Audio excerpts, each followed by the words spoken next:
The hospital corridor smelled like bleach and heartbreak. Marcus DeWitt stood outside the ICU, his reflection ghosting across windows that framed machines, keeping his wife tethered to a world she was already leaving.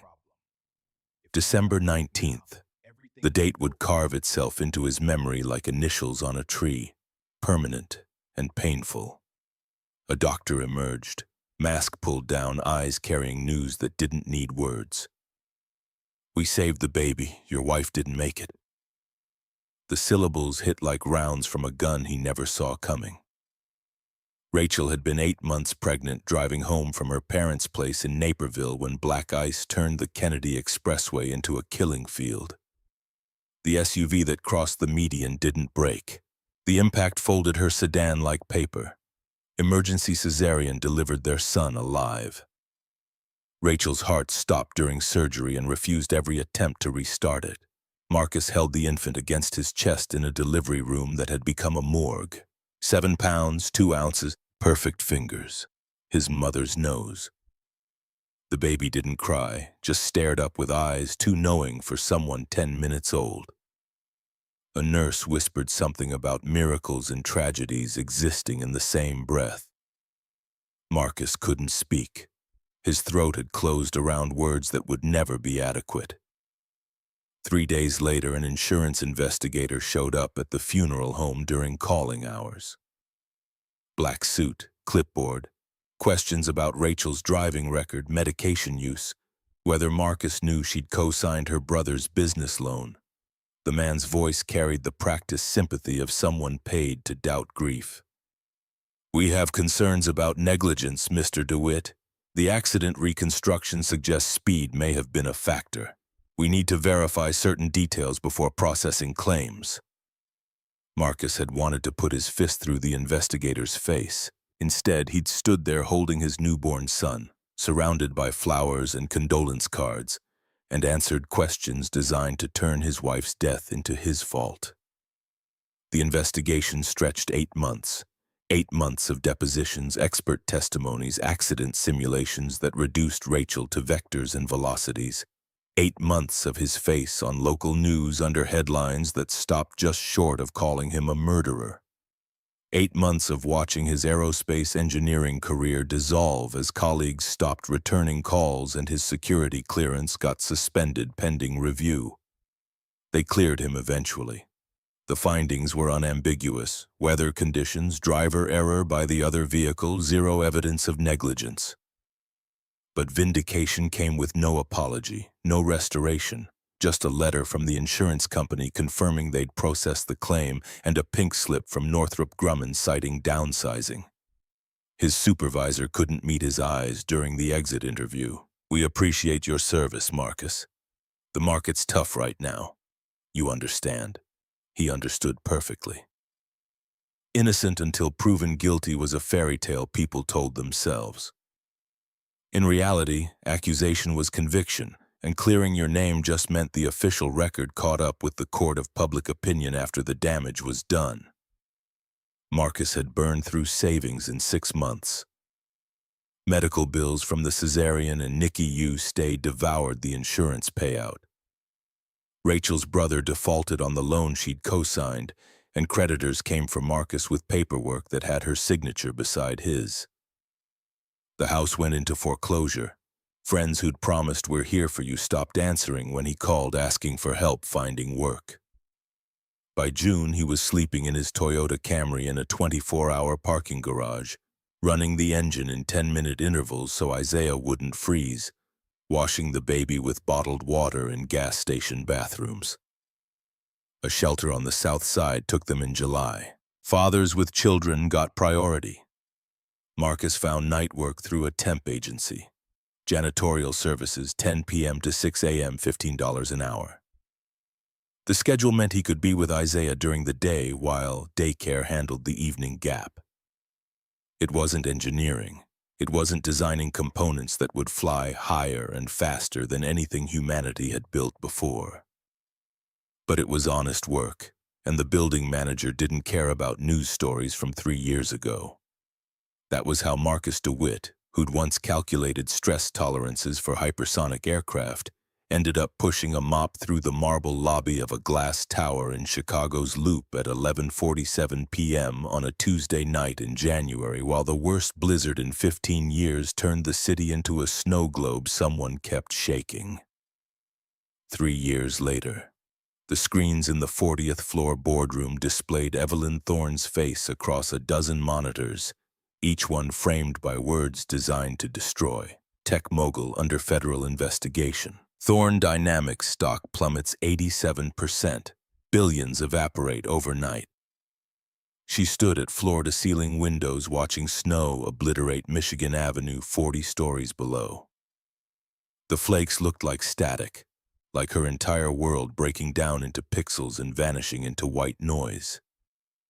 Behind her, the board members she'd handpicked were taking turns explaining why she had to go. Immediately.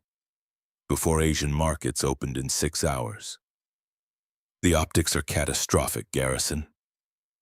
Garrison Whitfield's voice carried the hollow sympathy of a man performing a script he'd written himself. She'd made him wealthy beyond measure. He wouldn't meet her eyes. Shareholders are demanding action. Linda Morrison, the CFO who'd called Evelyn a visionary 3 months ago at the Forbes Summit, now studied her tablet like it contained the secrets of the universe, rather than the career obituary of the woman who'd promoted her twice. Evelyn's phone buzzed against the glass table. 74 missed calls. Attorney, publicist, mother. She ignored them all, watching Chicago disappear under accumulating snow. The January wind howled through some invisible gap in the architecture, a high-pitched whistle that sounded like the building itself screaming. "We need your resignation letter by midnight. Security will escort you out." Garrison's words landed with the finality of a judge's gavel. Evelyn had built Thorne Dynamics from a dorm room at Northwestern. 12 years of 18-hour days, 4 successful pivots, 19 acquisitions. She'd been quoted by sitting presidents and profiled in every major publication. Now, because of trading irregularities she didn't authorize and transactions she didn't approve, they wanted her gone in 90 minutes. She turned from the window. The boardroom felt smaller than it had that morning, walls pressing inward like the trash compactor seen in every prison movie ever made. For the first time in her adult life, she had no plan, no strategy, no move that would flip the board back in her favor. "I'll be out in an hour." No one argued. No one defended her. They'd already moved past her existence to damage control, discussing press releases and interim leadership structures. She was a problem being managed, not a person being supported. Evelyn gathered her tablet and walked out without another word. The executive floor was empty, everyone having fled early to avoid association. Her assistant's desk had been cleared, the motivational posters she'd hung now reading like cruel jokes. Fail fast, learn faster, disrupt or be disrupted. Her corner office looked staged, impersonal, like a museum exhibit of someone else's life. She didn't pack anything. The life those objects represented no longer existed. The elevator descent from the 40th floor felt longer than it should have. Her ears popped. Her reflection in the polished steel doors showed a woman she barely recognized. Hair perfect, suit immaculate, eyes completely hollow. The car chimed. Doors opened onto the grand marble lobby she'd designed herself 3 years ago. Minimalist, powerful, cold as a mortuary slab. The floor was slick with melted snow tracked in by the last employees leaving for the night.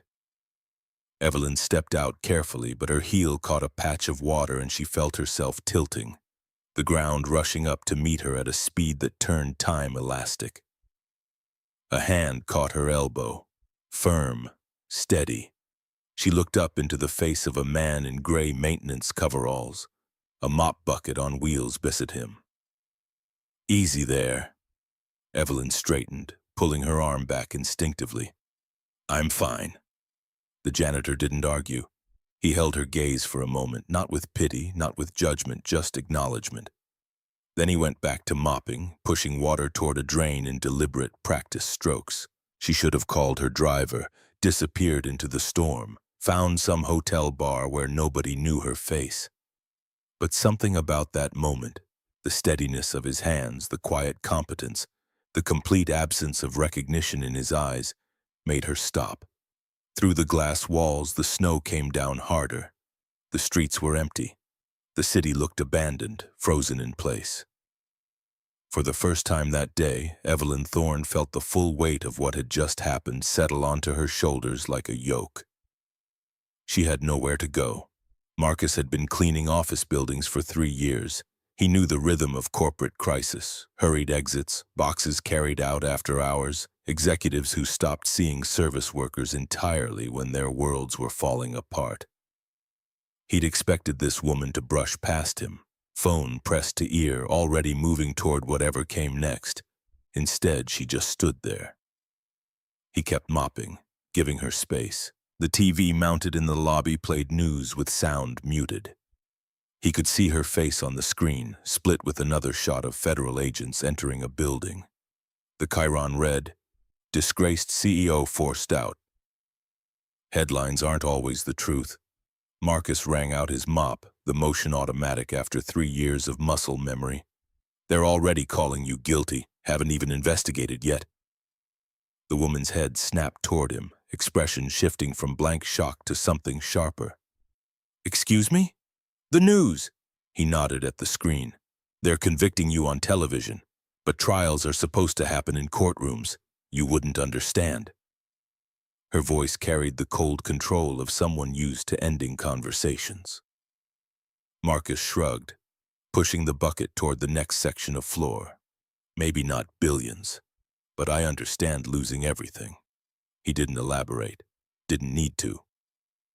The lobby fell quiet except for the sound of water sloshing and the distant howl of wind. The woman stood frozen, expensive coat buttoned to her throat, breath visible in the drafty space. "It's going to be a bad one tonight," Marcus continued, nodding toward the windows. "They're saying 12 inches by morning. Roads are already impassable. I don't care about the weather. You will when you try to get home." She pulled out her phone, frowned at the screen. No signal. The storm must be interfering with the towers. She walked toward the front doors, heels clicking sharply on marble, and pushed outside into the blast of snow and wind. It hit her like a physical force, stealing her breath. She retreated back inside within seconds, snow dusting her shoulders. "Like I said, bad one." The woman's jaw tightened. "My driver probably turned around. Smart people aren't on the roads right now." Something cracked in her expression, the last thread of control she'd been holding. She walked to one of the modernist benches, more art installation than furniture, and sat down heavily. The marble was cold even through wool. For several minutes, neither of them spoke. Marcus worked methodically, moving through his routine with practiced efficiency. The woman watched him in her peripheral vision, her mind clearly elsewhere. The TV screen changed to a financial analyst explaining the collapse. Marcus couldn't hear the audio, but the graphics told the story. Red arrows, plummeting charts, the woman's face superimposed over burning money. "They can't hurt you worse than you're already hurt." Marcus said it quietly, not looking up from his work. The woman turned toward him. "You have no idea what they can do, true, but I know what you can survive." He paused, then added, "Most people think rock bottom is the end. It's not. It's just the first day of something different." The woman looked at him directly for the first time, really looked. There were lines around his eyes, the kind that came from stress rather than age. His hands were rough, scarred, but his voice was educated, his phrasing too precise for the job he was doing. "Who are you?" Evelyn's question came out sharper than she'd intended, but the janitor didn't flinch. "Marcus DeWitt, night maintenance, buildings 3 through 7. He offered a slight smile that didn't reach his eyes. "And before you ask, yeah, I know who you are, but that's not why I'm talking to you." "Then why?" "Because 3 years ago I was sitting where you're sitting." Different building, same look on my face. Marcus met her eyes. and someone told me something I didn't want to hear. What? He finished wiping down the security desk and leaned against it, arms crossed. They told me my son didn't care what I lost. He cared that I showed up. Evelyn nodded slowly, not trusting herself to speak. Outside, the wind drove snow against the glass in waves, making the entire lobby feel like it was underwater. Somewhere in the building, a pipe creaked. The storm was settling in for the night, and so, apparently, was she. Marcus pulled a folding chair from the security closet and set it across from the bench where Evelyn sat. He lowered himself into it with a slight wince.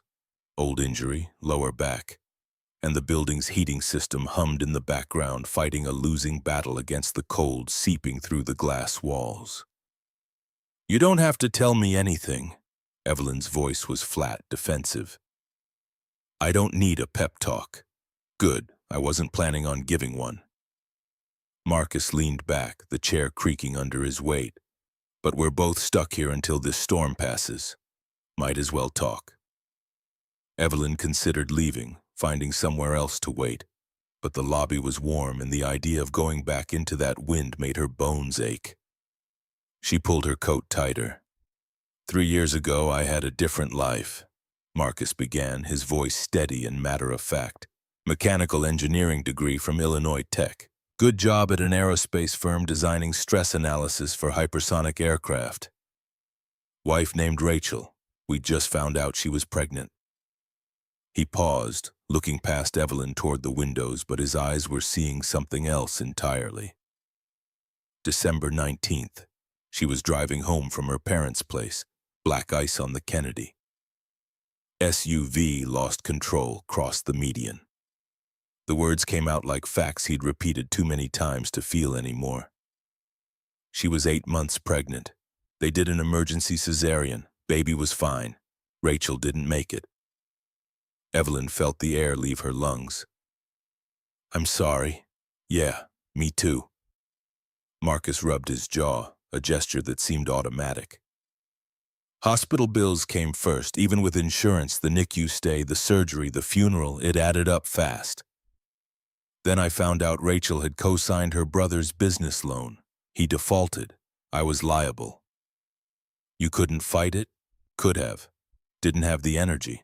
I had a 2-month-old baby who wouldn't stop crying and a job I couldn't focus on. Made mistakes. Got let go.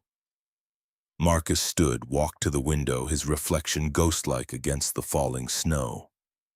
By February, I was sleeping in my car with my son, running the engine for heat in 10-minute intervals so we didn't freeze. Evelyn had thought she understood loss. The collapse of her company, the betrayal of her board, the destruction of her reputation. But this was different. This was a man who'd lost everything that actually mattered. How did you... She started, then stopped, unsure what she was even asking. Survive? Marcus supplied. Honestly, most days I didn't think I would, but every morning I'd look at Isaiah and he'd smile at me. Didn't matter that we were homeless. Didn't matter that I was washing him with bottled water in a gas station bathroom.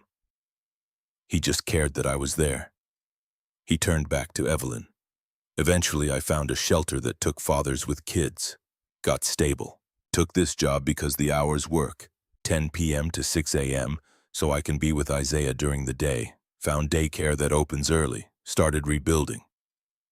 Just like that? Not just like that. It took 2 years before I felt human again.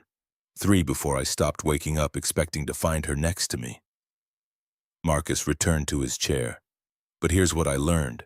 You can lose your job, your house, your savings, your reputation, all of it, and you're still you. The skills that got you there the first time don't disappear. They're just frozen, waiting for you to thaw them out.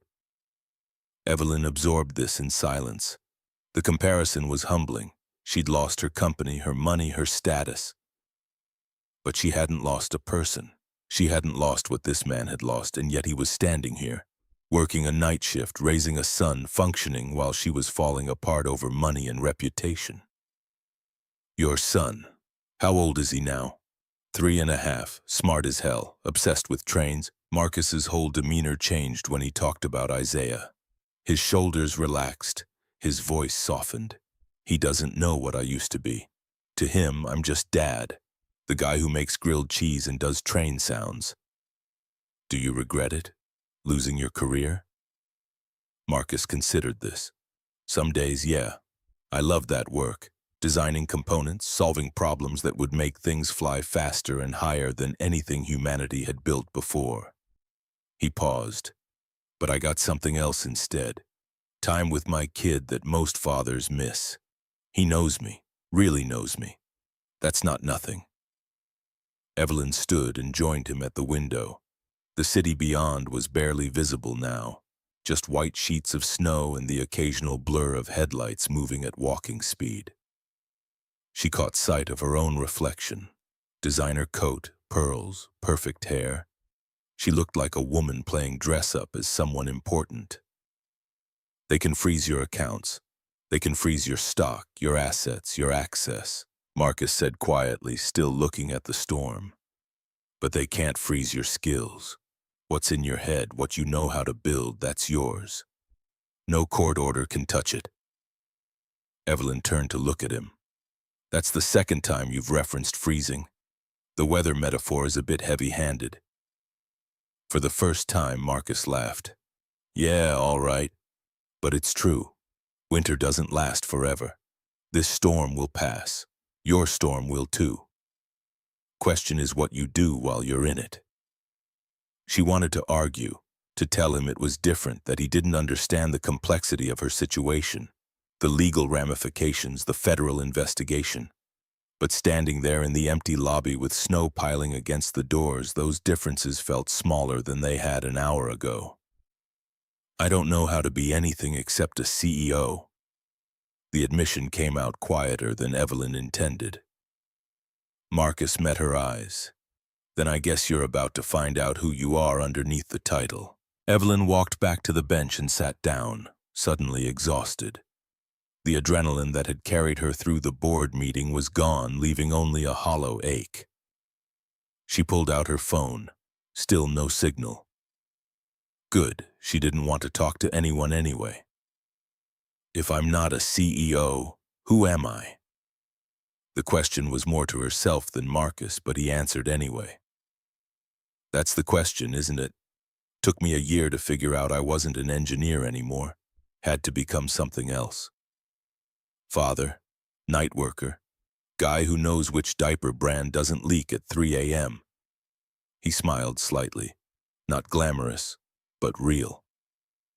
Evelyn's phone buzzed. Notification finally breaking through, she glanced at it. Her bank had sent an automated message. Your account access has been restricted pending investigation. She stared at the words until they blurred. They froze it. Her voice came out flat, emotionless. Expected that intellectually, but seeing it is different. She opened her banking app. Error messages across every account. Checking, savings, investment portfolios, even her personal credit cards, all locked. I have $180 in my wallet. That's it. That's all I can access. Marcus didn't look up from adjusting his mop bucket. I had 37 and a baby. The comparison should have felt dismissive, but somehow it grounded her. Evelyn set her phone face down on the bench. My attorney is going to call. My publicist. My investors. They're all going to want answers I don't have. Then don't answer. Not tonight. That's not how this works. Tonight it is. Tonight you just sit with it, feel it. Tomorrow you start figuring out the next move. Marcus leaned forward, elbows on his knees. You know what the worst part was for me? Not the money, not the house. It was looking in the mirror and not recognizing myself. I was Marcus the engineer, Marcus the husband. Suddenly I was just Marcus, the guy in a shelter. He met Evelyn's eyes. Took me months to realize I'd been confusing my roles with my identity. Evelyn understood that more than she wanted to admit. She'd been Evelyn Thorne, tech founder. Evelyn Thorne, Forbes cover. Evelyn Thorne, youngest female billionaire in the Midwest. Strip those away and what was left? She genuinely didn't know. I built that company from nothing. Dorm room, student loans, 80-hour weeks. It was my whole 20s. I missed weddings, funerals, my sister's graduation. All for this. Her voice cracked slightly. And now they're saying I'm a fraud. Are you? The question was direct, no judgment attached. Evelyn looked at Marcus, then prove it. But not tonight. Tonight you just survive. The simplicity of that directive was almost offensive. Evelyn had spent 12 years playing three-dimensional chess with investors and competitors and market forces. Survival felt too basic, too primitive. But maybe that was the point. Maybe she'd been playing the wrong game. Her phone buzzed again, this time a text from her mother. Just saw the news, are you safe? Call me. Evelyn typed back, I'm fine. She wasn't fine, but she was safe. That was something. Your friends? The ones you made rich? They reaching out? Marcus's question was casual, but it cut deep. Evelyn laughed, a bitter sound. I've had 74 calls. Want to guess how many were people asking if I was okay versus people asking how to protect their investments? None to 74, 0 to 74. Marcus nodded like this confirmed something he already knew. Yeah, that's the thing about building an empire. You collect people who love the empire. When it falls, they scatter. But the people who stay, if anyone stays, those are the ones who actually knew you. No one's staying. I'm here. You're paid to be here. I'm paid to mop floors. I'm talking to you for free. Marcus stood and walked to his supply closet, returning with 2 bottles of water and a vending machine granola bar. He handed them to Evelyn. Dinner on the house. She accepted them because refusing felt petty. The granola bar was stale, the water room temperature. It was the most honest meal she'd had in years. No wine pairing, no Michelin stars, no servers calling her Miss Thorne. Just food. Just survival. They sat in silence for a while, listening to the storm. The wind had a rhythm to it, building and releasing like breath. Evelyn ate slowly, tasting nothing, just chewing and swallowing because her body needed fuel. What do I do tomorrow? Wake up. After that, whatever comes next, 1 hour at a time. Marcus's voice was steady. You can't plan your comeback when you're still in the collapse. First, you just stop falling. Evelyn looked at him, this janitor in a maintenance uniform who somehow understood her situation better than any of her high-powered contacts. Why are you helping me? Marcus thought about it. Because 3 years ago, a woman named Nadine at the shelter didn't have to give me extra time with Isaiah during visiting hours. She didn't have to let me use the office phone to call potential employers. She just did. Said she'd been where I was, different circumstances, same feeling. He met Evelyn's eyes. I told her I'd pay it forward. This is me paying it forward. I'm not sure I deserve it. Probably not. But I didn't either. That's how grace works. It shows up when you need it, not when you've earned it. Outside, a snowplow rumbled past, yellow lights flashing weakly through the whiteout. The blades scraped against asphalt, a harsh metallic sound that echoed in the empty street. Evelyn watched it disappear into the storm, pushing snow aside that would be replaced within minutes. Sisyphean work, pointless. She understood it completely. I'm scared. The words came out quieter than Evelyn had intended, almost a whisper. Marcus didn't look at her. Good. Means you're still alive. Marcus's phone alarm went off at 11:30, time for his scheduled security sweep of the upper floors. He silenced it and glanced at Evelyn, who was staring at the news ticker running across the bottom of the TV screen. More headlines about her, speculation about criminal charges, market impact projections. I need to do my rounds. You're welcome to stay here. Heat's on. Bathrooms on the 2nd floor if you need them. Evelyn stood. I'll come with you. I can't look at that screen anymore. They took the elevator to the 10th floor. The executive level had been sealed off by security, so Marcus worked his way down from the top accessible floor. He moved through each space methodically, checking windows, adjusting thermostats, emptying trash bins that were already mostly empty. Evelyn followed, her heels clicking on tile, echoing in the vacant offices. "You're very systematic. Engineering training. Process matters." Evelyn watched him work. "You said you went to Illinois Tech. What was your focus?" "Aerospace structural analysis, stress calculations, failure point predictions, basically figuring out how much force something can take before it breaks." Evelyn stopped walking. "That's not a janitor's background." "No, but it's a janitor's current reality." Marcus finished checking an office and moved to the next. "Knowledge doesn't disappear just because you're not using it. I still think like an engineer, I just apply it to different problems now." "Like what?" He gestured around the floor. "Building systems, heating efficiency, water pressure issues. Last month I diagnosed a ventilation problem that the maintenance company had been chasing for weeks. Saved the property manager 15 grand. Did they pay you for that?" "Gave me a $50 gift card to Starbucks." Evelyn felt a flash of anger on his behalf. "That's insulting. You saved them $15,000. Marcus shrugged. "Wasn't doing it for money. Did it because the problem bothered me. That's the thing about being an engineer. You see systems, you see inefficiencies, you can't help but want to fix them." They continued through the floor.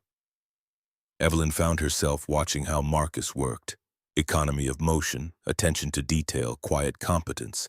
It reminded her of her own early days coding, lost in problems that only she seemed to see. "Can I ask you something?"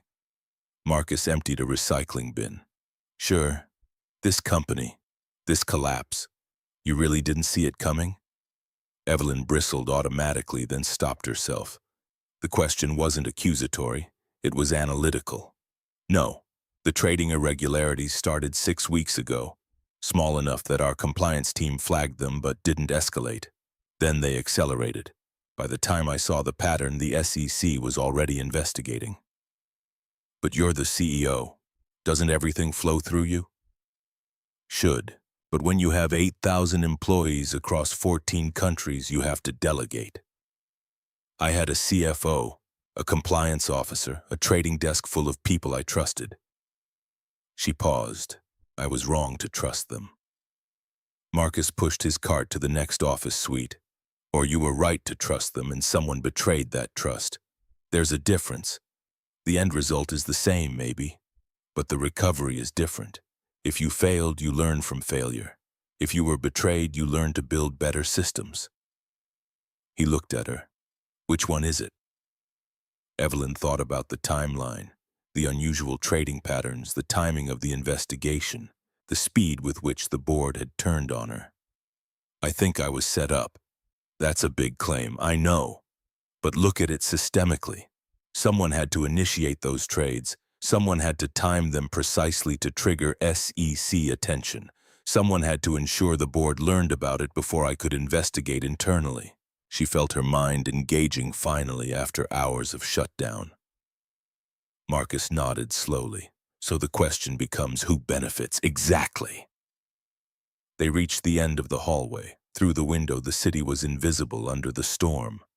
But in the reflection, Evelyn could see herself standing straighter, eyes sharper. The shock was wearing off. The engineer in Marcus had activated the builder in her. "I need to see the trading data, the actual architecture of the transactions." Evelyn pulled out her phone. "Don't you have access?" "Had, past tense. But I backed everything up to a private server. Cloud storage through a personal account they don't know about." She frowned at her phone. Still no signal. And even if I could access it, they might have frozen my devices by now. Marcus wheeled his cart toward the elevator. "What if you didn't need your device? What if you just needed the data architecture? Could you reconstruct the pattern from memory?" "Maybe parts of it, but I'd need something to write on, something to chart the timeline." They rode the elevator back down to the lobby. Marcus pushed his cart to the security desk and pulled out a rolling whiteboard from the storage closet, the kind used for presentations. He found a box of dry erase markers and handed them to Evelyn. Not exactly high-tech, but it's something. Evelyn took the markers. She stared at the blank board. For the first time in hours, she felt something other than despair. She felt purpose. All right, let's figure out who destroyed my company. They worked on the floor. The whiteboard wasn't tall enough to stand, so Marcus lowered it to ground level. Evelyn sat cross-legged on the marble, her designer coat shed and draped over the bench. Working in her silk blouse and wool slacks, she started sketching a timeline. The first irregular trade was January 3rd. She wrote the date. A block sale of company stock, 2 million shares below market value. Who authorized it? According to the system, I did, but I was in Tokyo that day. Signed approval remotely. Marcus sat across from her, legs crossed, watching her work. Digital signature? Yes. Which means someone either had my password or spoofed my credentials. Your CFO would have those credentials. Linda Morrison, maybe. But she'd also know the forensics would trace back to her immediately. Evelyn drew a second line. January 7th. Another block sale. 3 million shares, same pattern. I was in London, signed remotely. So someone knew your travel schedule. Everyone knew my travel schedule. It was public. Investor meetings, conferences. I was out of the country 12 days in December, 9 days in January. Marcus leaned forward, but not everyone knew which days you'd be approving transactions remotely versus in person. That's internal information. Evelyn stopped writing. Finance team would know. Executive assistants, maybe IT. Start listing names. She wrote them out. Linda Morrison, CFO, Trevor Ashford, Chief Compliance Officer, 3 executive assistants, the head of IT security, 8 people total, all of whom she'd trusted completely. Any of them have motive? Define motive. Money. They were all well compensated. Power. They already had significant authority. What about outside the company? Who benefits if Thorne Dynamics collapses? Evelyn sat back, thinking. Competitors. We were dominating 3 major markets: cloud infrastructure, AI development platforms, enterprise security. A dozen companies would benefit if we went under. Could they get to someone inside your organization? With enough money? Probably. Marcus stood and walked to the windows, hands in his pockets. The snow was still coming down, maybe even harder than before. The streets were buried under drifts that reached the parking meters. Here's what I don't get. If someone wanted to destroy you, why not just embezzle? Why set up this elaborate trading scheme? Because embezzlement can be isolated. One bad actor contained damage. Evelyn stood, energized now. But market manipulation, trading irregularities, that implicates the entire leadership structure. It forces a complete teardown, which means whoever did this didn't just want to steal. They wanted to destroy or take over. Evelyn felt a chill that had nothing to do with the temperature, personal vendetta or business elimination. Hostile takeover. She grabbed her phone, frustrated again by the lack of signal. I need to see who's been buying our stock during the collapse. If someone's accumulating shares while the price tanks, they'd have controlling interest for pennies on the dollar. Exactly. Marcus walked back to the whiteboard. He picked up a marker and drew a flowchart. Boxes and arrows showing potential paths from initial trade to board removal to stock acquisition. His hand moved with practiced confidence, the kind that came from years of drafting and diagramming. Within minutes, he'd created a structural map of a corporate coup. Your CFO reports to the board. He tapped the marker on Linda's name. If she's compromised, who on the board would know? The audit committee. Garrison Whitfield chairs it. Evelyn's voice went quiet. Same Garrison who led the charge to force me out tonight. Marcus drew another arrow. He pushed hardest. Wanted you gone immediately, didn't want to wait for investigation results, because investigation results might clear me. Once I'm out, the narrative becomes disgraced CEO. Any defense I mount sounds like desperation, but Garrison has been with me from the start. Series A investor. He believed in the company when no one else did. People change. Or maybe he didn't change. Maybe he was always planning this. Patient predator. Wait until the company is valuable enough, then take it. Evelyn looked at the diagram Marcus had drawn. It was frighteningly plausible. A long con, years in the making. She'd been so focused on building, on growing, on innovating that she'd never considered someone might be building a trap around her. I sound paranoid. You sound analytical. There's a difference. She sat back down on the floor, suddenly exhausted again. The brief surge of purpose was fading, replaced by the overwhelming scale of what she'd be up against. Even if I'm right, how do I prove it? They have the company, the resources, the lawyers. I have a whiteboard and $180. Marcus sat down across from her. You also have expertise they don't know you'll use. They think you're broken, in hiding, probably drunk in some hotel room. They're not expecting you to fight back. I'm not sure I have the energy to fight back. You do. You just used the last hour building a case. That's not the behavior of someone who's given up. Evelyn looked at the whiteboard, the timeline, the names, the arrows. It looked like the kind of investigative work she used to do in the early days, piecing together market opportunities, finding patterns in chaos. She'd forgotten she could think like this. Somewhere in the rise to billionaire, she'd delegated the details to others and lost touch with the fundamentals. Help me. The words came out quietly. Marcus met her eyes. What? Help me investigate this. You see patterns. You think structurally. I need that. I'm a janitor, Evelyn. I push a mop. I'm not a forensic analyst. You're an aerospace engineer who analyzes structural failures. This is the same thing, just applied to corporate structure instead of airplane wings. She leaned forward. Please. Marcus was quiet for a long moment. Outside, the wind rattled the windows. The building creaked. Finally, he spoke. Okay, but I'm not doing this for you. Then who?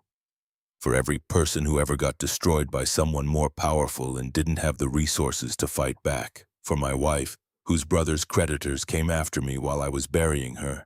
For everyone who got screwed by a system that protects the people at the top. He held her gaze. I'm doing this because I want to see the powerful held accountable for once. Evelyn extended her hand. Marcus took it. His grip was firm, calloused, real. They had an alliance. Unlikely, unequal, unstoppable. Marcus set a phone timer for his rounds. Still had a job to do, and between sweeps of the building, they reconstructed Evelyn's last 6 months. She talked through every major decision, every board meeting, every transaction she could remember. Marcus took notes on cleaning supply inventory sheets, the only paper available, organizing information into categories with the precision of someone who'd once designed systems meant to withstand hypersonic speeds. Around 1 in the morning, Evelyn's phone finally regained signal. It immediately exploded with notifications, texts, voicemails, emails cascading down the screen like an avalanche. She scrolled through them with growing detachment. Anything useful? Marcus returned from his 2 a.m. floor check, pushing the mop bucket ahead of him. Evelyn didn't look up from her phone. My lawyer wants $50,000 as a retainer. My publicist wants to schedule crisis management at $3,000 per hour. My accountant says the IRS is freezing additional assets. She set the phone down. Everyone wants money. I don't have to solve problems I didn't create. What about friends? Real ones? Evelyn scrolled through her contacts. Hundreds of names, business contacts, investors, conference connections. She couldn't remember the last time she'd called someone just to talk, the last time someone had called her for a reason other than business. I don't think I have friends. I have networks. Networks fail. Friends don't. Easy to say when you have them. Marcus pulled out his own phone and showed her his contacts. Maybe 30 names total. My son's daycare. The guy at the corner store who lets me buy diapers on credit when I'm short. Nadine, who still checks in on Isaiah even though we left the shelter 2 years ago. The maintenance supervisor who gave me this job. He pocketed the phone. That's my network. Small but real. Evelyn felt something twist in her chest. Envy, maybe, or grief for something she'd never built. She'd been so focused on professional connections that she'd forgotten to build personal ones. Now, in her moment of crisis, she was utterly alone. Marcus must have seen it on her face. Hey, you're building one right now. Networks start with one person, right here. Whiteboard and bad coffee and a snowstorm. This is how it begins. She nodded, not trusting herself to speak. They returned to the investigation. Marcus had found an old laptop in the lost and found, unclaimed for 6 months, which meant it was technically salvage according to building policy. He booted it up. Basic model, slow but functional. Evelyn logged into a backup email account she'd created years ago and rarely used. The kind of digital safety deposit box every tech founder maintained without quite admitting why. From there, she accessed a document storage system the investigators probably didn't know about. I've got financial statements. She started downloading files. They spread papers across the lobby floor, creating a timeline of trades, board meetings, stock movements. Marcus cross-referenced dates with Evelyn's travel calendar pulled from her phone. A pattern emerged with the clarity of a constellation connecting in the night sky. Every suspicious trade was authorized while you were out of the country. Marcus traced the timeline with his finger. Always on days when you had scheduled calls with the CFO. Linda knew exactly when I'd be signing documents remotely. She probably sent me legitimate approvals mixed with fraudulent ones. Reviewing 20 documents at midnight after a 15-hour flight? I'm not going to catch one fake transaction. But your digital signature should require two-factor authentication, unless someone in IT disabled it, for efficiency. Marcus looked up from the papers. Happens all the time in corporations. Security versus convenience. Convenience usually wins. Evelyn pulled up her IT request history on the salvaged laptop, fingers flying across the keyboard with the muscle memory of someone who'd once written code for 18 hours straight. There, a ticket from November filed by Linda Morrison requesting streamlined approval processes for executive transactions. Approved by Trevor Ashford, the chief compliance officer. They coordinated this. Evelyn's voice was barely above a whisper. Marcus leaned over her shoulder, reading the screen. Looks like it. But why? What's their endgame? Evelyn kept digging, clicking through archived board minutes she wasn't supposed to have access to, but did because she'd set up the document management system herself back when Thorne Dynamics was small enough that she wore every hat. She found meeting minutes from December, a closed session she hadn't been invited to. The topic, leadership succession planning. Her stomach dropped like an elevator with cut cables. They were planning this before the trades even started. Building a case for my removal. Marcus read over her shoulder, his breath warm against her ear. Based on what? Erratic behavior, poor judgment, emotional instability. Evelyn scrolled through the document, each line a knife between her ribs. They documented every decision she'd made that they'd questioned, every strategic pivot they'd disagreed with, every moment of frustration she'd shown in meetings. All of it reframed as proof of incompetence. They manufactured evidence, while simultaneously undermining you with fraudulent trades. Marcus straightened up. Two-pronged attack. Destroy your credibility internally with the board. Destroy the company's value externally with market manipulation. By the time it all came together, you had no defense. Evelyn kept scrolling. Then she found it. A stock purchase agreement dated 3 weeks ago, buried in attachments to meeting minutes she'd never seen. Garrison Whitfield and Linda Morrison, along with 3 other board members, had formed an investment group.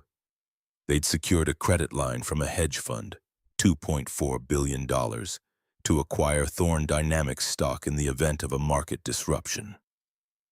They're buying the company. Evelyn's whisper filled the empty lobby like a scream. They tanked the stock price, forced me out, and now they're buying controlling interest for a fraction of what it's worth. Marcus let out a low whistle. That's not just fraud, that's corporate piracy. Evelyn felt lightheaded. The scope of the betrayal was staggering.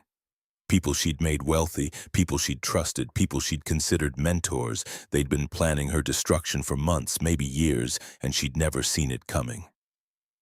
I need to report this to the SEC. With what evidence? Documents you accessed from a personal backup that they'll claim you fabricated? You're already under investigation. This could look like deflection. Then what do I do? Marcus stood and walked to the window. Dawn was maybe 2 hours away, though the sky was still black with storm clouds pressing down on the city like a lid on a pot. You need someone with credibility to verify this independently. Someone who can't be accused of being in your pocket. Like who? Like a forensic accountant who doesn't work for any party involved. Or a cybersecurity firm that can trace the digital signatures and prove they were spoofed. Someone neutral. That costs money I don't have and time I definitely don't have. They're probably moving to finalize the purchase right now. Marcus turned back to her. Then we need to make noise, loud enough that someone with authority pays attention before it's too late. The media? Evelyn considered it. Risky. They've already painted me as guilty. Going to them now could backfire. She felt the walls closing in again. Every path forward seemed blocked. She had evidence but no credibility. She had truth but no platform. She had rage but no power. And then she remembered something. A card in her wallet. A woman she'd met at a conference 8 months ago. Some tech ethics panel where most speakers had been performance artists playing at accountability. But one journalist had been different. Sloan Barrett from the Chicago Tribune had asked questions that actually cut. Challenged speakers who tried to hide behind jargon. They'd talked afterward about corporate accountability, about the way white-collar crime got buried in complexity. If you ever see something that needs exposing, call me. Sloan had handed over her card with the weariness of someone who'd heard 1,000 promises from people who never followed through. Evelyn had kept the card anyway, tucked it behind her driver's license, forgot about it. Until now. She pulled out her wallet and found the card, slightly bent but readable. Marcus watched her. You trust her? I trust that she wants the truth. And right now, that's the best I've got. Evelyn pulled up her email and drafted a message. She attached the stock purchase agreement, the IT request timeline, the board minutes. She wrote a single line. They destroyed my company to steal it. I have proof. Will you investigate? Her finger hovered over send. This was the cliff edge. Once she jumped, there was no climbing back up. She hit send before she could second-guess herself. Now what? Marcus was watching her with an expression she couldn't quite read. Now we wait for dawn. The snow stopped at 5:47 a.m. Evelyn knew because she'd been watching the clock on the lobby wall, watching each minute pass with excruciating slowness. The silence when the wind finally died was startling. After hours of howling, the sudden stillness felt unnatural, like the world holding its breath. Marcus had finished his shift at 6 but stayed. They'd moved from the floor to the benches, backs against cold marble. Papers and notes spread around them like debris from a shipwreck. Evelyn's phone was at 3% battery. She turned off everything except email, waiting for Sloan Barrett to respond. You should go home. Get Isaiah. Evelyn broke the silence. Daycare doesn't open until 7. My neighbor Nadine watches him overnight when I work. She's a nurse, works days. I watch her daughter after school. We trade off. That sounds hard. It's efficient, and her daughter Destiny and Isaiah are good together. They're building a network. Marcus smiled slightly. Starts young. Through the windows, the city was emerging from the whiteout. The snow had stopped, but what it left behind was staggering. Drifts reached halfway up parked cars. The street was invisible under a smooth blanket of white. A few early plows were out, blades scraping, but it would be hours before the roads were passable. Evelyn's phone buzzed. Email notification. She grabbed it. Sloan Barrett. Holy shit. I'm looking at this now. Can you verify authenticity of these documents? Need on-record confirmation before I run anything. Call me. Evelyn stood, suddenly energized. Marcus stood too. What did she say? She wants verification. She's interested. That's good. That's a start. Evelyn dialed the number on Sloan's card. It rang 3 times, then connected. This is Sloan. It's Evelyn Thorne. You got my email. I did. And if these documents are authentic, this is one of the biggest corporate fraud stories I've ever seen. Sloan's voice was sharp, awake despite the early hour. But I need to verify. Can you give me access to the original files? They're on a secure server, cloud storage. I can grant you temporary access, but you'd need to move fast. Once they realize I'm investigating back, they'll lock everything down. Send me the credentials. I'll have our tech team pull everything within the hour. But Evelyn, I need you to understand. If this goes to print, you're going to be in the center of a firestorm. Federal investigations, lawsuits, media circus. Are you prepared for that? Evelyn looked at Marcus. He nodded once, decisive. I'm already in a firestorm. Might as well be the one who started it. Okay, send me everything you have. I'm calling my editor now. The call ended. Evelyn sent the server credentials and her access passwords. She was burning her last bridge, but bridges to nowhere weren't worth preserving. Now we really wait. Marcus pulled on his coat. I need to go get Isaiah. Are you going to be okay here? I don't know where else to go. My apartment is 20 blocks. The roads aren't clear. You could come with me. It's not far. Walking distance. Evelyn hesitated. The idea of meeting his son, of intruding on his real life, felt like crossing a line she wasn't sure existed anymore. Are you sure? Yeah. Come on. You need real coffee anyway. The vending machine stuff is toxic. They bundled into their coats and stepped outside. The cold hit like a wall, stealing breath. The snow was knee-deep in places, untouched except for a few sets of footprints from early risers. They walked slowly, deliberately, Marcus breaking trail and Evelyn following in his wake. The city was eerily quiet. A few people were out digging cars from drifts, but mostly it was empty, peaceful, post-apocalyptic in its stillness. When I was at my lowest, Marcus spoke as they walked, breath clouding in the frigid air. I used to imagine what it would feel like to just disappear. Drive somewhere no one knew me. Start over completely, new name, new life. Why didn't you? Because Isaiah deserved better than a father who ran away. And because I realized I wasn't trying to escape my circumstances. I was trying to escape myself. He paused to help Evelyn navigate a particularly deep drift. That doesn't work. Wherever you go, you bring yourself with you. They turned a corner. A small apartment building came into view. Old brick, 3 stories, iron fire escapes zigzagging down the facade like scars. Marcus led her to the side entrance and up 2 flights of stairs. The hallway smelled like coffee and something baking. Cinnamon, maybe, or nutmeg. He knocked on a door marked 2C. A woman in scrubs answered, late 50s, kind eyes, exhaustion written in the lines around her mouth. Right on time. Nadine's smile was genuine. A small boy appeared behind her, dark hair sticking up at angles that defied physics, wearing dinosaur pajamas that had seen better days. Daddy! Isaiah launched himself at Marcus's legs. Marcus scooped him up in one smooth motion, and Evelyn watched his entire being transform. The careful janitor, the analytical engineer, the wounded widower, all of it melted away, leaving just a father who'd been away from his son too long.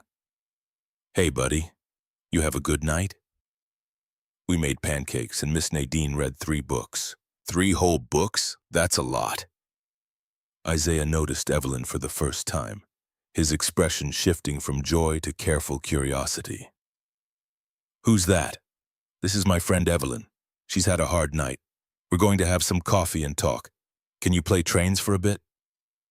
Isaiah considered this with the seriousness of someone weighing matters of state.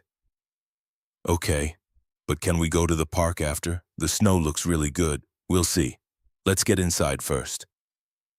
They thanked Nadine and entered Marcus's apartment.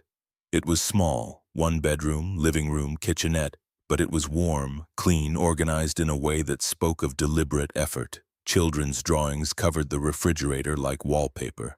A basket of toys sat in the corner. Books were stacked on every surface, spines creased from repeated readings. Isaiah settled on the floor with a wooden train set, immediately absorbed in arranging tracks into elaborate configurations. Marcus made coffee in a French press, the ritual slow and deliberate. He handed Evelyn a mug. It's not fancy, it's perfect. They sat at a small table by the window. From here, Evelyn could see the neighborhood waking up.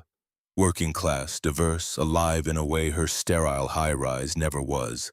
People were emerging now, helping each other dig out, sharing shovels, laughing at the absurdity of 12 inches of snow in a single night. I don't know how to do this. Evelyn kept her voice quiet so Isaiah wouldn't hear. Do what? Survive without the structure, without the title and the company and the identity I built. I feel like I'm falling and I don't know where the bottom is.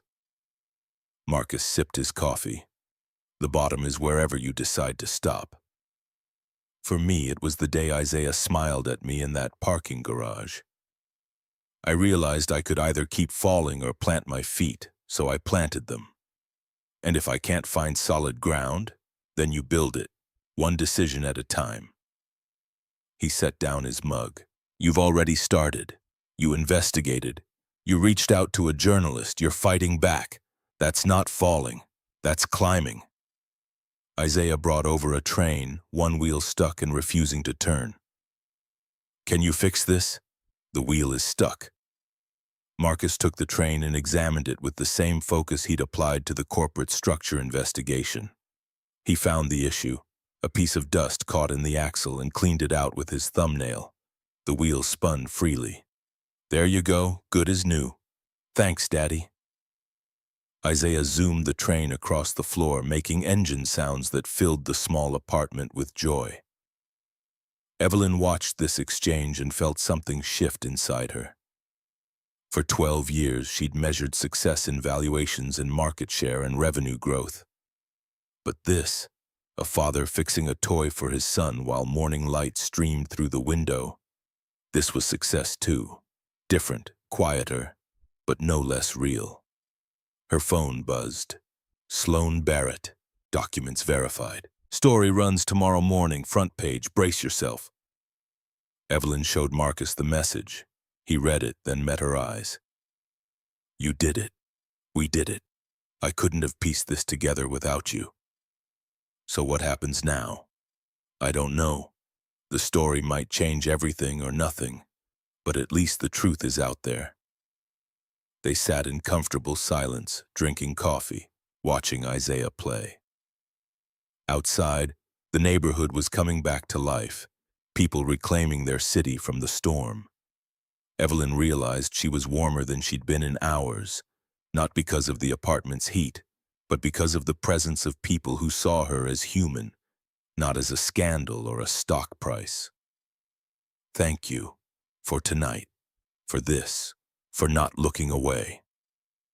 We don't look away in this neighborhood. Marcus's response was simple, matter of fact. We show up for each other. That's how we survive. Evelyn stayed until Isaiah's daycare opened at 7:30. She helped Marcus get the boy dressed, watched him pack a lunch of string cheese and crackers and apple slices, observed the morning routine of a single father. It was choreographed chaos, shoes on, coat zipped, backpack checked. But there was love in every gesture, care in every detail. Can Evelyn come to the park later? Isaiah asked as they prepared to leave, his small hand gripping Marcus's larger one. Marcus looked at Evelyn, the question in his eyes. That's up to Evelyn. She has important things to do today. Evelyn knelt down to Isaiah's level. Maybe another time, but thank you for sharing your trains with me.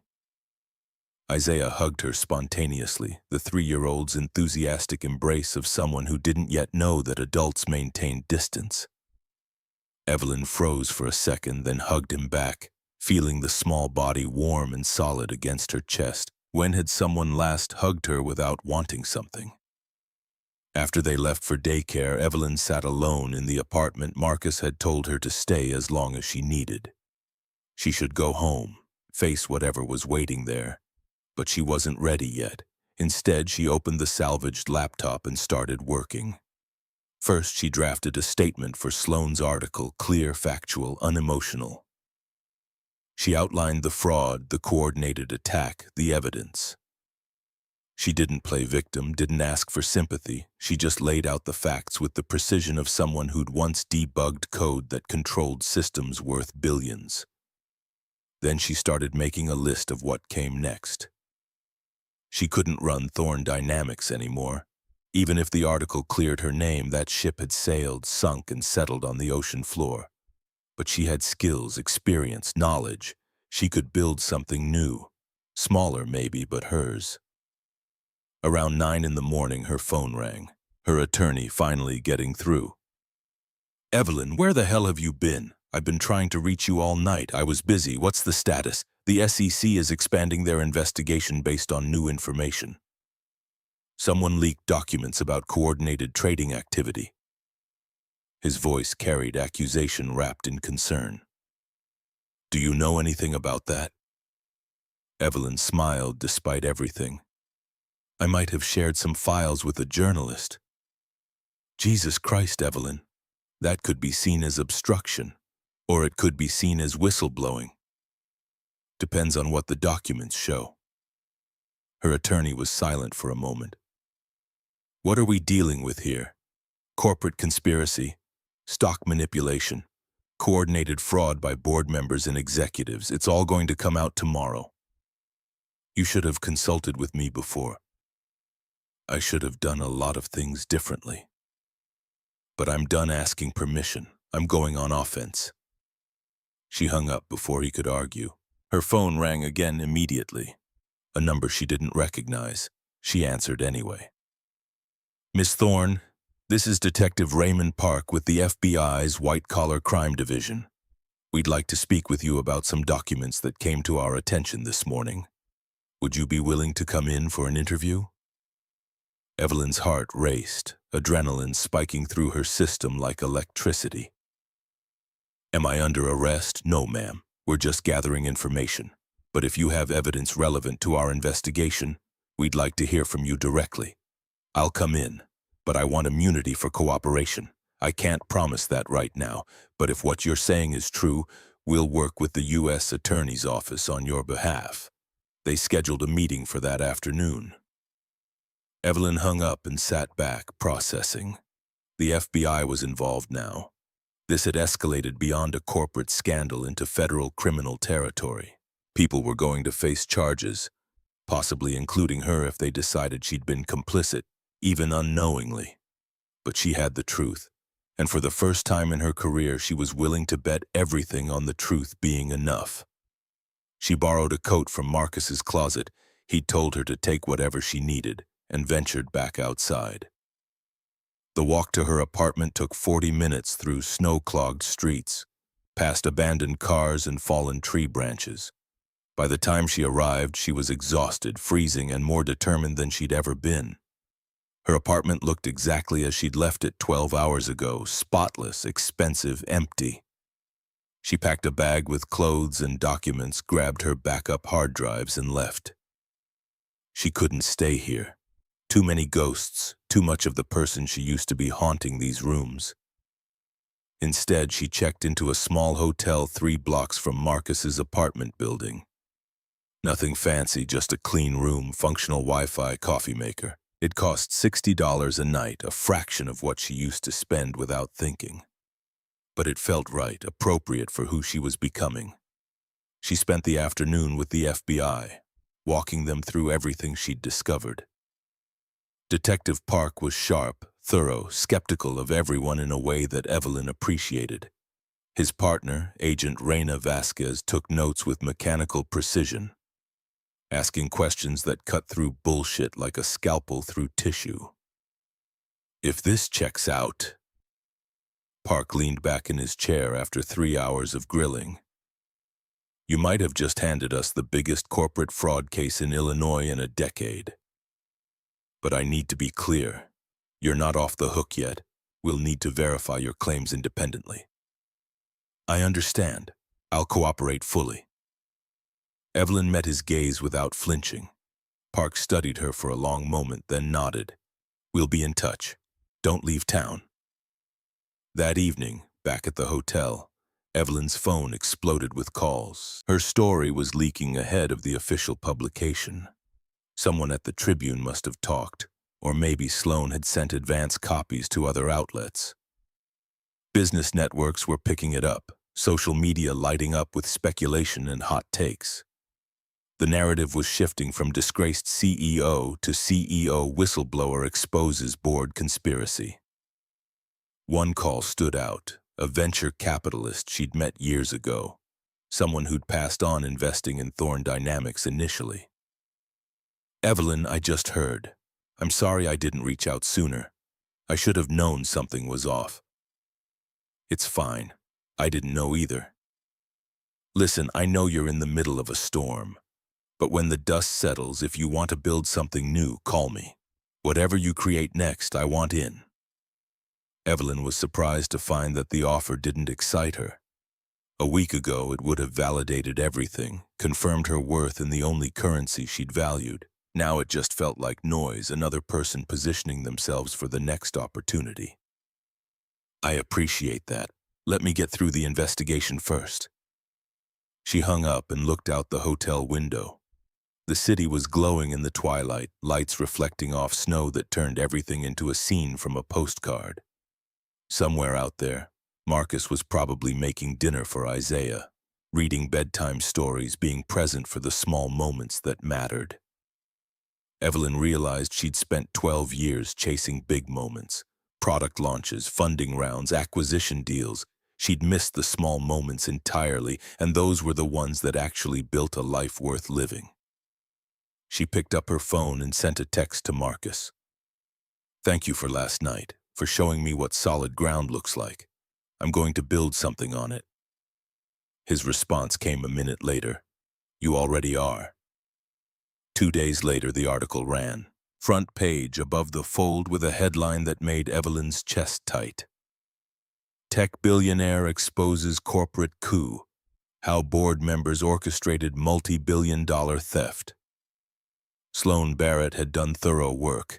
She'd verified every document, interviewed anonymous sources within Thorne Dynamics, traced the money flow from Apex Capital to the conspirators. The story was devastating, comprehensive, undeniable. By noon, 3 board members had resigned. By evening, the SEC had frozen the stock purchase and launched a formal investigation into Garrison Whitfield and Linda Morrison.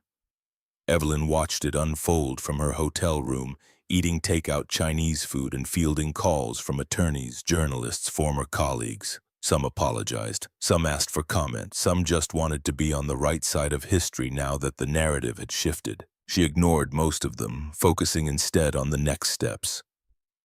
Cooperating with the FBI, preparing for depositions, planning what came after. 3 weeks later, the criminal charges were filed.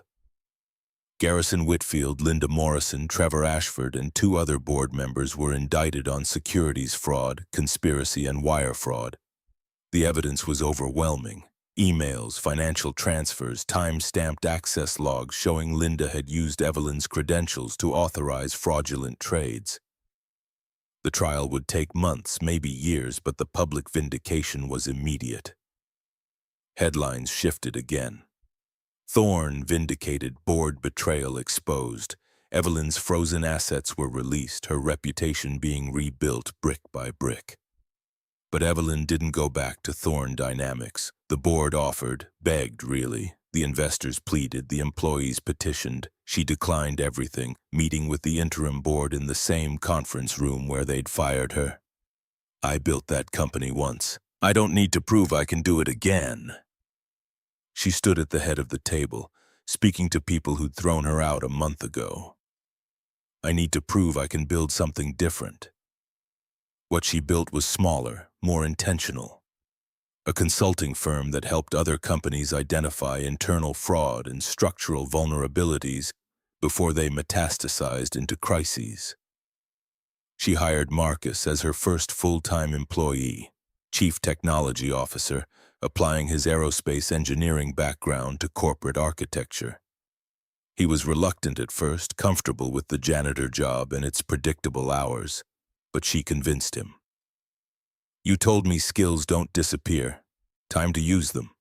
They worked out of a shared office space in Marcus's neighborhood, nothing fancy, just desks and whiteboards and decent coffee. Isaiah would come by after daycare sometimes, doing homework at a corner desk while Evelyn and Marcus analyzed corporate structures for clients who'd learned the hard way that prevention was cheaper than crisis management. Revenue was a fraction of what Evelyn used to manage. $800,000 the first year versus the billions she'd overseen at Thorne Dynamics. But it was real. It was hers. It was built on truth rather than empire, on foundation rather than flash. 6 months after the snowstorm, Evelyn sold her high-rise apartment and bought a 3-bedroom townhouse 2 blocks from Marcus's building. She learned her neighbors' names, actually learned them, not just nodded in elevators. She helped shovel sidewalks after storms. She started showing up to things, block parties, school fundraisers, community meetings about fixing the pothole on the corner that had been there since before any of them moved in. One Saturday morning in early summer, she met Marcus and Isaiah at the park. The same park Isaiah had wanted to visit the morning after the storm, when everything had still been uncertain and terrifying and new. Now it was spring, snow long melted, flowers blooming in beds along the path. Isaiah ran ahead to the playground, energy boundless in the way only 3-year-olds managed. You ever regret it? Marcus asked as they walked slowly, coffee in hand. From the corner shop that knew both their orders now. Giving up the empire? Evelyn thought about it, watching Isaiah climb the jungle gym with careful concentration. Number 1. I regret building something that could be stolen that easily. But I don't regret losing it. She paused. Turns out I needed to lose it to find this. This? She gestured around. The park, the neighborhood, the ordinary Saturday morning that was somehow extraordinary in its simplicity. A life that's actually mine. Not a performance. Not a brand. Just real. Marcus nodded, understanding in the way only someone who'd lost everything could understand.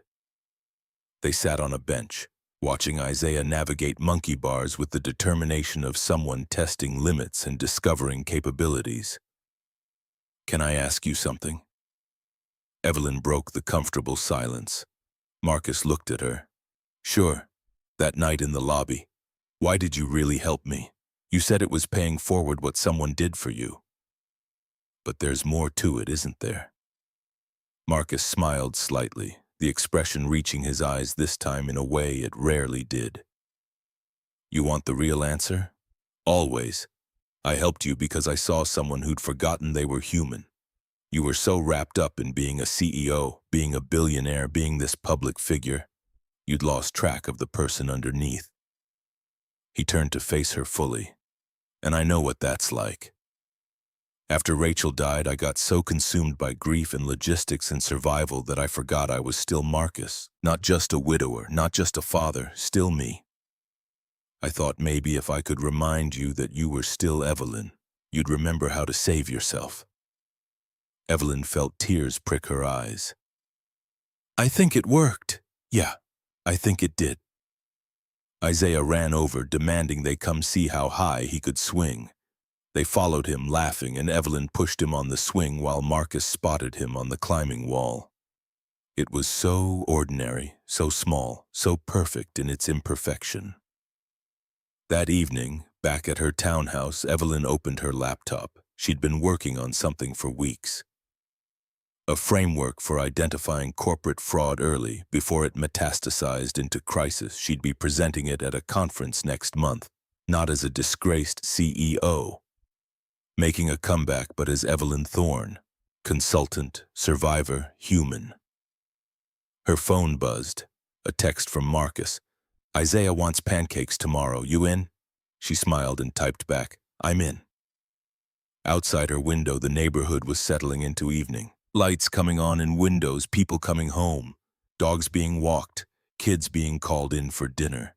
The rhythm of ordinary life that Evelyn had spent 12 years missing while she chased extraordinary success. She'd learned something in that snowstorm, in that lobby, in the worst night of her professional life. Success wasn't about never falling. It was about who caught you when you did. It was knowing the difference between empire and foundation.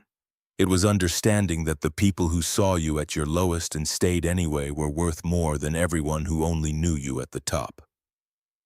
Winter didn't last forever, but the lessons you learned in the coldest nights stayed with you, built you, became the foundation for everything that came after. Evelyn closed her laptop and looked around her townhouse. No marble lobby, no glass tower, no empire, just a home. Just a life, just enough. And for the first time in 12 years, that felt like everything. The FBI field office occupied a brutalist concrete building on West Roosevelt Road, the kind of architecture designed to intimidate rather than welcome. Evelyn and Marcus arrived at 1:45 p.m., 15 minutes early, neither willing to give Detective Park any reason to doubt their cooperation. The January sun was bright against snow that had turned gray with city grime, the storm's beauty already degrading into slush and ice. Detective Raymond Park met them in the lobby, his handshake firm enough to communicate authority without crossing into aggression. His partner, Agent Reina Vasquez, waited upstairs. Park explained this in the elevator with the casual efficiency of someone who'd done 1,000 interviews and knew exactly how to set the rhythm. The interrogation room was exactly what Evelyn expected. Metal table bolted to the floor, chairs that were deliberately uncomfortable, camera in the corner with a red light that never blinked. Park gestured for them to sit. Vasquez entered moments later carrying a laptop and a file folder thick enough to suggest they'd already been working. "Miss Thorne, you're not under arrest. Yet." Park's opening carried the weight of a man who'd learned that honesty yielded better results than pretense. "But you're a person of interest in a $3.2 billion securities fraud case. So before we start, I need to be clear about something. Anything you tell us can and will be used. You have the right to an attorney present." "I understand. I'm here voluntarily. I want to help." Evelyn slid the laptop across the table, the salvaged one from Marcus's investigation, loaded with everything they'd found. "I'm not the criminal. I'm the victim, and I can prove it." Park opened the laptop, Vasquez leaning over his shoulder. For the next 90 minutes, Evelyn walked them through the timeline with the precision of someone who'd once presented quarterly earnings to rooms full of analysts looking for any weakness to exploit. She showed them the email chains, the IP addresses linking trades to Garrison's home office, the patterns that only made sense when viewed as architecture rather than accident. Marcus added structural analysis, his engineer's brain translating corporate systems into load-bearing walls and failure points. This wasn't opportunistic fraud. It was designed. Planned minimum 6 months in advance, maybe longer. You don't coordinate this many moving parts without a blueprint. Vasquez typed notes with mechanical precision, her expression giving away nothing. Park asked questions that cut through bullshit like a blade through butter, testing their story from every angle. "This implicates board members, your CFO, your compliance officer, and a major hedge fund. You understand what you're alleging?" "I'm not alleging, I'm documenting." Evelyn met his gaze without flinching. "Check the IP addresses. Cross-reference with Linda Morrison's and Garrison Whitfield's locations. Subpoena Apex Capital's communications. The evidence is there if you look." Marcus leaned forward. "And check this." He pulled out his phone, showed them the threat text about Isaiah, the photo taken at daycare that morning. I'm not her family. I'm a janitor who helped her investigate. They threatened my 3-year-old son to stop her.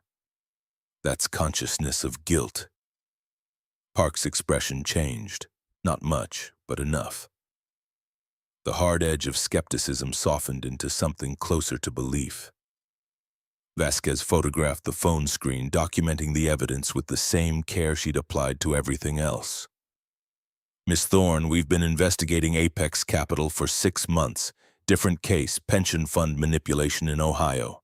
Park closed the laptop, his voice shifting from interrogator to collaborator.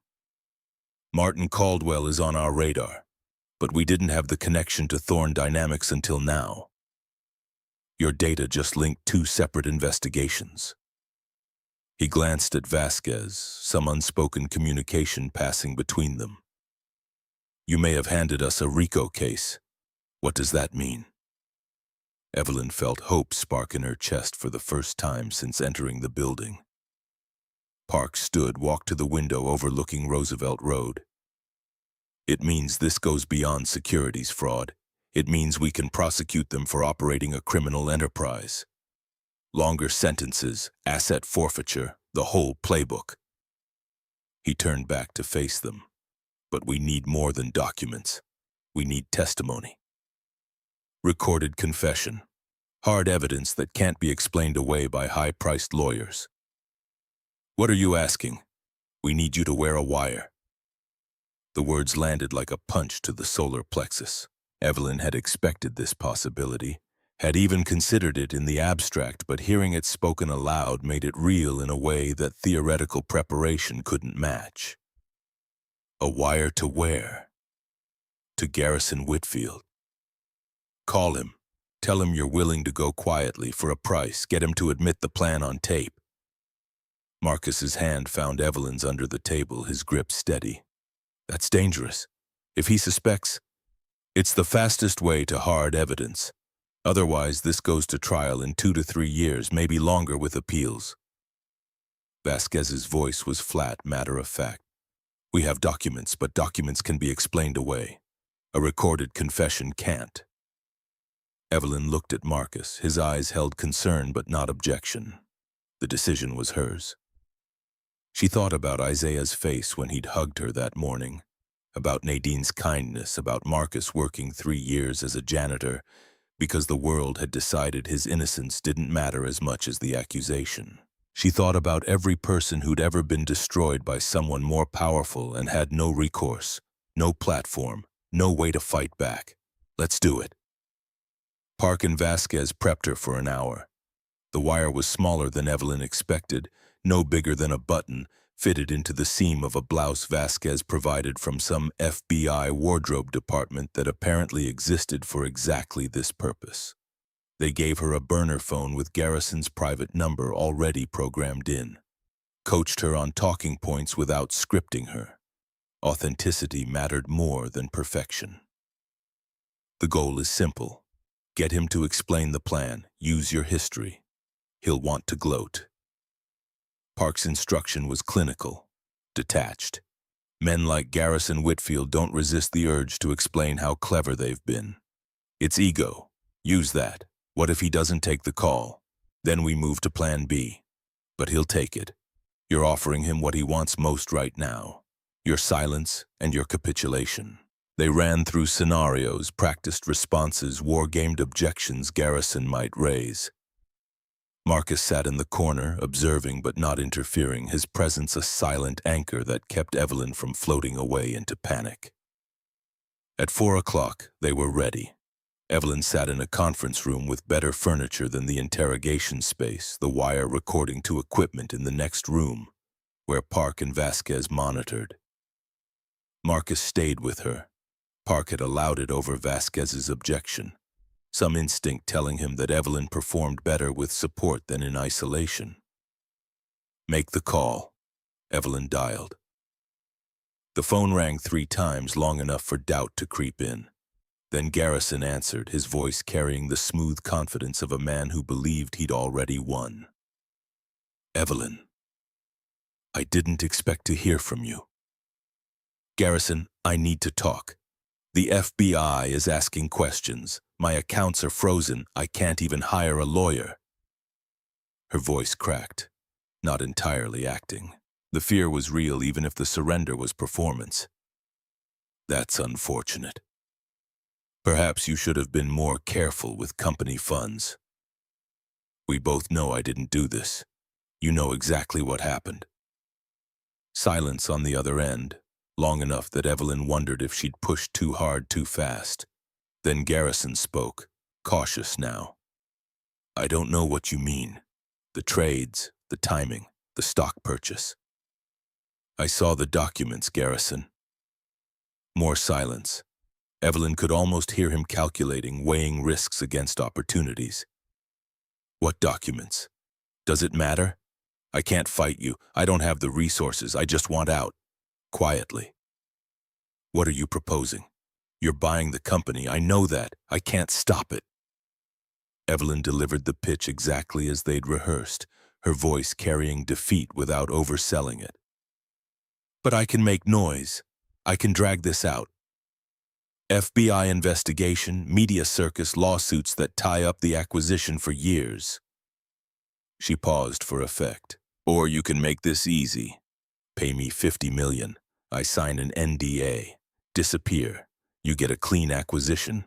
I get enough to survive." The pause that followed stretched so long that Evelyn thought the call had dropped.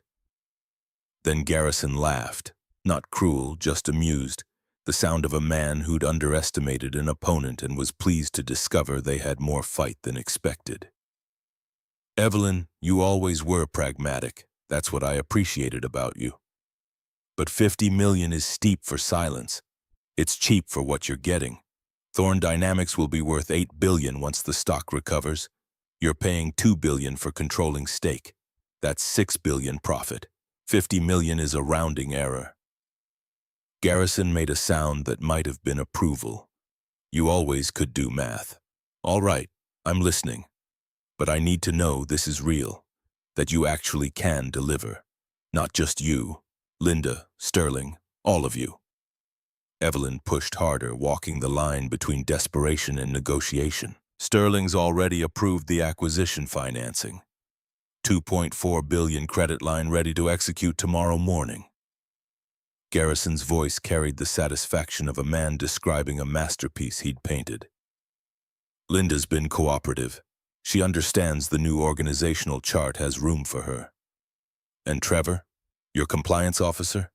Trevor did his job, streamlined your approval process, made it possible to move quickly when opportunities arose." "You mean when you used my digital signature to tank the stock?" Evelyn held her breath. This was the moment. Either Garrison would realize the trap or his ego would carry him past caution into confession. "I mean when market conditions created acquisition opportunity." His deflection was smooth, practiced. Evelyn felt disappointment start to creep in. Then she remembered Park's advice. Men like Garrison couldn't resist explaining their cleverness. "Say it, Garrison. I need to hear you say it. You orchestrated this. You used me." "Evelyn, you're smart enough to know how this works. You don't build empires by asking permission." His voice shifted, warming with the pleasure of a teacher explaining elegant mathematics to a student. "I put $5 million into your Series A. Took the risk when no one else would. 15 years later, that's worth $200 million on paper." He paused. "But why take $200 million when I can take the whole company for $2 billion and it's worth $8? Because that's fraud. That's capitalism. Scale or die. I'm just playing the game you invented, by destroying me, by removing an obstacle. It's not personal, Evelyn. It's business." The wire captured every word. In the next room, Park and Vasquez would be documenting, verifying, building a case that no lawyer could explain away. But Evelyn needed more, needed the complete picture painted in Garrison's own words. "How long have you been planning this? Does it matter? It matters to me." Garrison sighed, the sound of someone indulging a request they didn't have to honor. 2 years, maybe longer. We started discussing possibilities after you rejected the Oracle acquisition. You remember that? $8 billion offer, and you said no because you wanted to build rather than sell. I remember. We weren't ready. You weren't ready, but I was. I'd made my money. I was ready to cash out, but you kept pushing for growth, for innovation, for building something that would outlast us all. His voice carried something that might have been admiration if it wasn't wrapped in betrayal. So I changed strategies. If you wouldn't sell, I'd make you lose it, then buy it myself for a fraction of what Oracle offered. And Linda? Trevor? How did you get them involved? Linda was easy. Promised her the CEO position once you were gone. Trevor needed money. Gambling debts, apparently, though I didn't pry. Everyone has a price, Evelyn. You just have to find it. What about Sterling, your brother? Family business. Garrison's tone shifted to something harder. Sterling's fund was struggling. Bad bets on emerging markets. He needed a win. I gave him one. He provides the financing. We split the upside. Clean and profitable for everyone except you. Evelyn felt rage building in her chest like pressure in a volcano seeking release. And the FBI? The SEC investigation? You triggered that too? Anonymous tip. Very detailed, very specific. Gave them just enough to start digging, but not enough to lead back to us. By the time they figured out the real story, you'd be gone and we'd own the company. The confidence in Garrison's voice was absolute, the assurance of a man who'd planned for every contingency and believed himself untouchable. And it would have worked perfectly if you'd just stayed quiet. Accepted defeat like you were supposed to.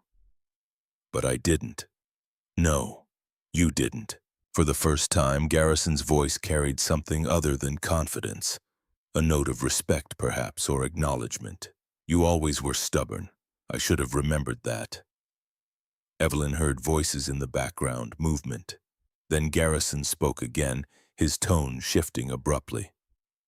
I have to go, but Evelyn, think about my offer. $50 million for silence. It's more than you'll get fighting us. The legal fees alone will bankrupt you. I'll think about it. Do that. I'll have my attorney draw up papers. We can close this tomorrow if you're reasonable. The call ended. Evelyn sat in silence, the wire still recording her elevated heartbeat, her rapid breathing. The door opened and Park entered, followed by Vasquez, both wearing expressions that told her everything she needed to know. We got it. All of it. Park's voice carried satisfaction rarely heard from federal agents. Conspiracy, securities fraud, market manipulation, obstruction. And with his brother's involvement, we can prosecute Apex Capital under RICO statutes. What happens now? Now we move fast, before he realizes what he's admitted to. Vasquez was already on her phone, coordinating with other agents. We'll execute arrest warrants simultaneously. Garrison Whitfield, Linda Morrison, Trevor Ashford, Sterling Whitfield, all of them at once so nobody gets a head start on destroying evidence. When? Tomorrow morning, 6 a.m. Park looked at Evelyn. You did good work. Most civilians crack under that kind of pressure. But you stayed calm, kept him talking, got everything we needed. I had help. Evelyn glanced at Marcus, who'd been silent throughout the call, but whose presence had steadied her more than any FBI coaching. Park followed her gaze and nodded. You both did. Now go home. Try to sleep. Tomorrow's going to be a long day. They left the FBI building as the sun was setting, painting Chicago's skyline in shades of orange and purple that seemed too beautiful for a day spent wearing a wire and documenting betrayal. Marcus hailed a cab. The streets were still too messy for walking the distance back to his neighborhood. In the back seat, Evelyn felt the adrenaline draining from her system, leaving exhaustion in its wake. You okay? Marcus's question was simple, direct. She wanted to say yes, wanted to project strength and resilience. Instead, she told the truth. I don't know. I feel like I just watched someone I respected reveal they never existed. Garrison was my mentor. He believed in me when everyone else thought I was too young, too inexperienced, too female to build a tech company. He paused, and it was all just investment strategy. I was never a person to him, just an asset to develop and eventually liquidate. People surprise you, usually in bad ways. Marcus's voice was soft, but sometimes in good ones too. You didn't have to help me investigate. You could have kept your head down, done your job, gone home to Isaiah. But you showed up. That surprised me. Evelyn looked at him. Why? Because most people don't. Most people see someone falling and they step around them, afraid it's contagious. But you caught me in that lobby, and you kept catching me every time I started to fall again. She felt tears threatening and blinked them back. I think we caught each other. The cab dropped them at Marcus's building. Nadine was in the hallway collecting mail and she waved as they passed. You two look like you've had a day, you could say that. Marcus managed a tired smile. Is Isaiah asleep? Out like a light. Storytime does it every time. They climbed the stairs to Marcus's apartment. Inside, Isaiah was indeed asleep, sprawled across his small bed with the abandon only children managed, one arm wrapped around a stuffed train that had seen better days. Marcus adjusted the blanket, kissed his son's forehead with such tenderness that Evelyn felt something crack open in her chest. I should go. Let you both rest. Stay. Marcus turned from Isaiah's doorway. Just for coffee, or tea, something normal after a very abnormal day. They sat at his small kitchen table, the same one where they'd analyzed corporate fraud over breakfast what felt like years ago but had been mere hours. Marcus made chamomile tea, the ritual slow and deliberate, giving them both time to decompress. What happens after tomorrow? Evelyn wrapped her hands around the mug, seeking warmth. After they arrest everyone, you testify. Probably multiple times. Grand jury, depositions, eventually trial if it goes that far. Marcus sipped his tea. Media circus. People picking apart every decision you ever made, looking for any hint that you knew what was happening. I didn't know. I know. But they'll look anyway. That's what they do. Evelyn nodded, understanding settling over her like a heavy coat. And after all that, after the trials and the testimony and the vindication that may or may not come, after that you decide who you want to be, not who you were, not who they made you, who you choose to become. The simplicity of that statement, the clarity of it, cut through all the complexity of what lay ahead. Evelyn looked around Marcus's small apartment, at the life he'd built from absolute ruin, and understood something fundamental. Empire and foundation were different things. Empires rose and fell, subject to markets and machinations and the ambitions of those who coveted what you'd built. But foundation, the bedrock of who you were, the skills you possessed, the connections you forged with people who saw you as human rather than asset, that was permanent. That couldn't be taken, only abandoned. And Evelyn was done abandoning what mattered. 6 a.m. came with the precision of federal operations executed by people who'd done this enough times to make it routine. Evelyn watched from her hotel room as news alerts started flooding her phone. FBI raids Thorne Dynamics board members. Multiple arrests in securities fraud case. Billionaire CEO conspiracy exposed. She'd showered and dressed by 5, unable to sleep. Unable to do anything but wait for confirmation that the work she'd started in that snowstorm lobby had reached its conclusion. Marcus texted at 6:15, Park says they got everyone, no runners, clean arrests. The relief was physical, a loosening of muscles she hadn't realized were tensed. It was done. The people who'd destroyed her company to steal it were in custody, facing charges that could put them away for decades. By noon, Sloan Barrett's article had gone live. The full story now. Not just the leak, but the complete investigation. The wire recording excerpts. The FBI confirmation. The headline was everything Evelyn could have hoped for. Corporate coup exposed. How board members orchestrated billion-dollar theft. Her phone rang constantly. Former colleagues apologizing, investors asking if she'd return to Thorne Dynamics. media requesting interviews, her mother calling to make sure she was eating, sleeping, taking care of herself. Evelyn answered the important calls and ignored the rest. 3 days later, she received a formal request from Thorne Dynamics' interim board. Would she consider returning as CEO? They'd hold a special election, reverse the termination, issue a public apology, restore her compensation and stock options. Whatever it took to bring her back. Marcus drove her to the meeting. She'd asked him to come, needing his presence as ballast against the gravity of what she was about to do. They sat in his aging Camry outside the glass tower that had been her professional home for 12 years, engine running to keep warm. You know what you're going to say. I know what I should say. I'm not sure I know what I will say. The distinction mattered. Should implied obligation, duty, the weight of expectation. Will implied choice, agency, the freedom to define her own path forward. They want you back because it's good optics, because having you return as CEO signals stability, resilience, all the things investors want to hear. Marcus spoke quietly, but what do you want? Evelyn looked up at the 40th floor, at the boardroom where they'd destroyed her, at the office where she'd spent countless nights building something that became too large to protect. I want to build something I can see all of. Something small enough to know every person involved. Something that can't be stolen because it's not valuable enough to steal. Then that's your answer. The boardroom felt different this time, smaller somehow, despite being the same physical space. Maybe it was Evelyn who'd changed, expanded beyond the confines of what these walls represented. The interim board sat waiting. 8 people, none of them Garrison's conspirators, all of them watching her with expressions ranging from hope to desperation.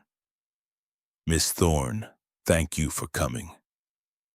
Harold Chen, the interim chairman, spoke with the careful deference of someone who understood they were negotiating from weakness.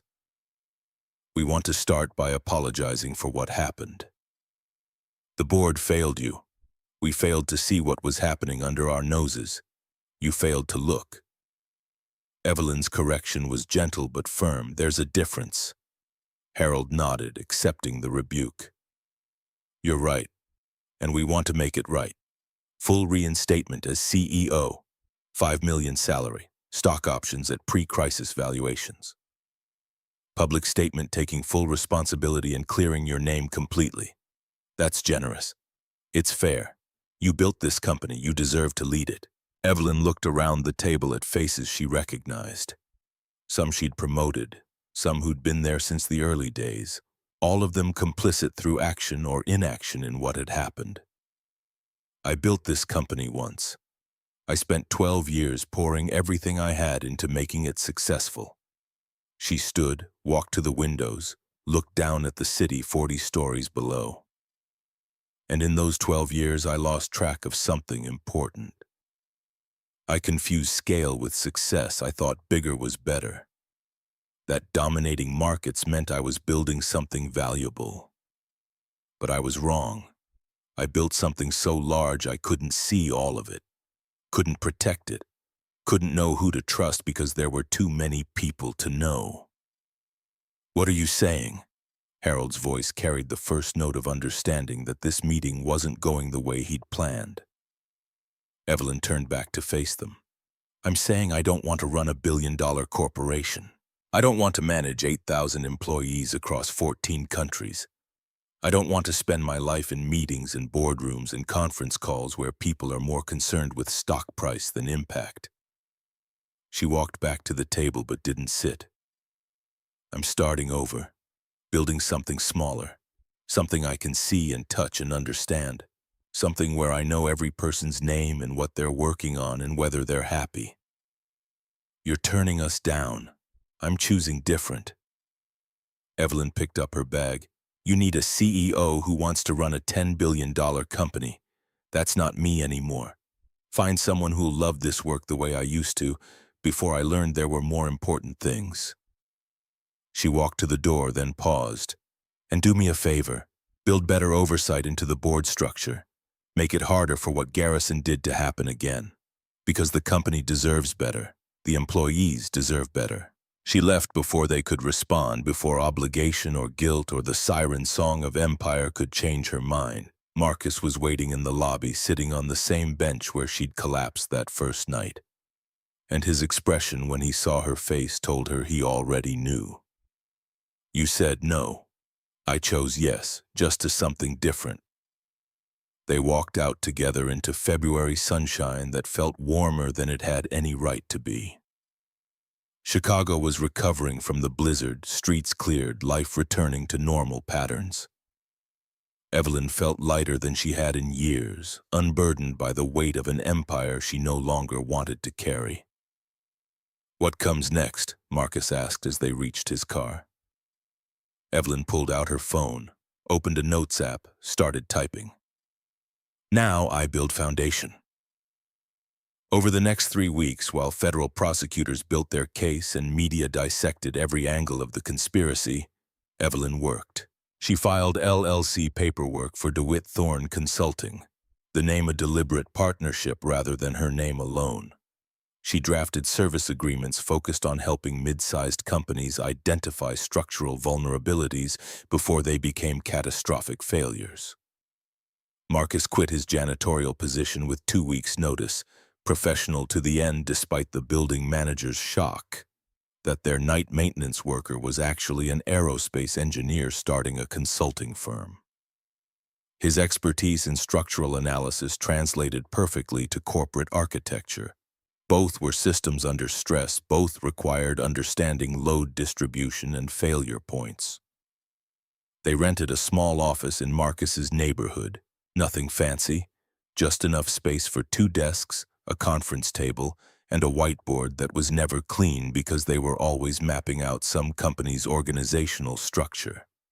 The rent was $800 a month, less than Evelyn used to spend on coffee. Their first client came through a referral from Detective Park, a manufacturing company whose CFO had noticed irregularities similar to what happened at Thorne Dynamics. Evelyn and Marcus spent 2 weeks analyzing their financial systems, found 3 separate vulnerabilities that could have led to fraud, and provided recommendations that saved the company millions in potential losses. The second client came from Sloan Barrett's article, a nonprofit that had been embezzled by their executive director and wanted to ensure it never happened again. The third was a law firm specializing in corporate fraud that needed expert witnesses for cases similar to Evelyn's. By March, they had steady revenue. By April, they were profitable. By May, they'd hired 2 junior analysts and were turning away work because they couldn't scale fast enough. Evelyn sold her penthouse apartment in early June, the sale closing the same week that Garrison Whitfield's trial date was set for October. She bought a 3-bedroom townhouse 2 blocks from Marcus's building. Walking distance to the office, close enough to the park that she could hear children playing on weekend mornings. The neighborhood welcomed her in ways the high-rise never had. Her next-door neighbor, Mrs. Chen, brought over homemade dumplings the day she moved in. The family across the street invited her to their daughter's graduation party. The guy who ran the corner store learned her name and her coffee order within a week. She helped shovel sidewalks after a late-season storm. She attended block association meetings about the pothole on the corner that the city kept promising to fix. She started showing up to things, community events, school fundraisers for the local elementary school, a summer concert series in the park, where local bands played and neighbors spread blankets on grass that smelled like possibility. One Saturday morning in early July, 6 months after the snowstorm that had changed everything, Evelyn met Marcus and Isaiah at that same park. The transformation from winter to summer was complete. Bare trees now full of leaves, snow-covered ground replaced by grass so green it hurt to look at, flowers blooming in beds maintained by volunteers who cared about making their neighborhood beautiful. Isaiah ran ahead to the playground, energy boundless in the way only children managed, shouting something about the swings. Marcus and Evelyn walked slowly behind, coffee in hand from the corner shop that knew both their orders now. You ever regret it? Giving up the empire? Marcus's question was casual, but Evelyn heard the real inquiry beneath it. Was she happy with the choice she'd made, or did she lie awake at night wondering what if? Number one, I regret building something that could be stolen that easily, but I don't regret losing it. She paused, watching Isaiah climb the jungle gym with determination that reminded her of Marcus. Turns out I needed to lose it to find this. This? She gestured around. The park, the neighborhood, the ordinary Saturday morning that was somehow extraordinary in its simplicity. A life that's actually mine. Not a performance, not a brand, just real. They found a bench and sat, watching Isaiah navigate monkey bars with the seriousness of someone testing limits.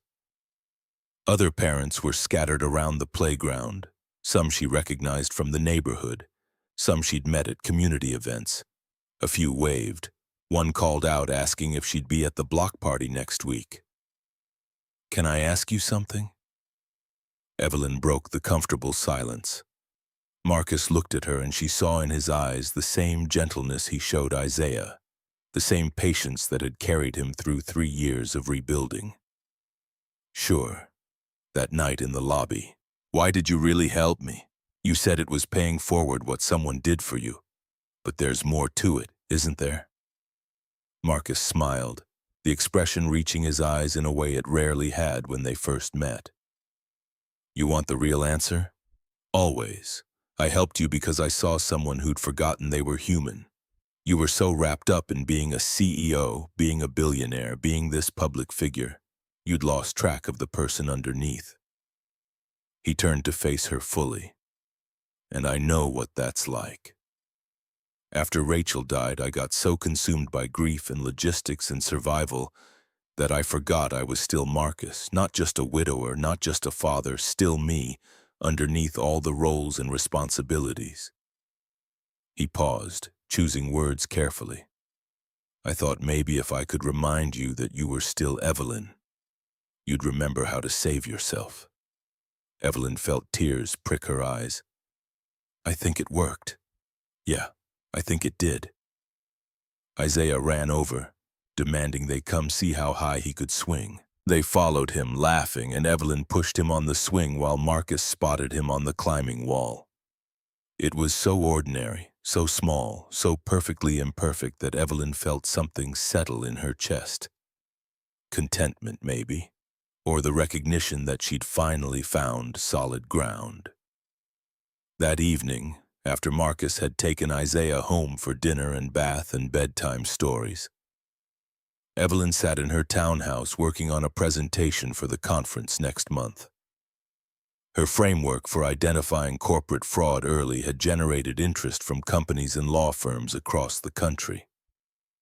She'd be speaking on a panel about accountability and structural integrity, sharing the stage with forensic accountants and federal prosecutors and other people who'd learned the hard way that prevention was cheaper than crisis. Her phone buzzed. "Marcus, Isaiah wants pancakes tomorrow. You in?" She smiled and typed back, "I'm in. What time?" 8. "He says you have to help flip them because his are always crooked. Tell him I make crooked pancakes too. We'll figure it out together." Outside her window, the neighborhood was settling into evening. Lights coming on in houses, people coming home from work, from errands, from wherever their Saturday had taken them. Dogs being walked, kids being called in for dinner. The rhythm of ordinary life that Evelyn had spent 12 years missing while she chased extraordinary success. She'd learned something in that snowstorm, in that lobby, in the worst night of her professional life. Success wasn't about never falling. Everyone fell eventually when they built high enough. Success was about who caught you when you did. It was knowing the difference between empire and foundation. It was understanding that the people who saw you at your lowest and stayed anyway were worth more than everyone who only knew you at the top. Winter didn't last forever. Storms passed, snow melted, but the lessons learned in the coldest nights stayed with you, built you, became the foundation for everything that came after. Evelyn closed her laptop and looked around her townhouse. No marble lobby, no glass tower, no empire, just a home. just a life. Just enough. And for the first time in 12 years, enough felt like everything.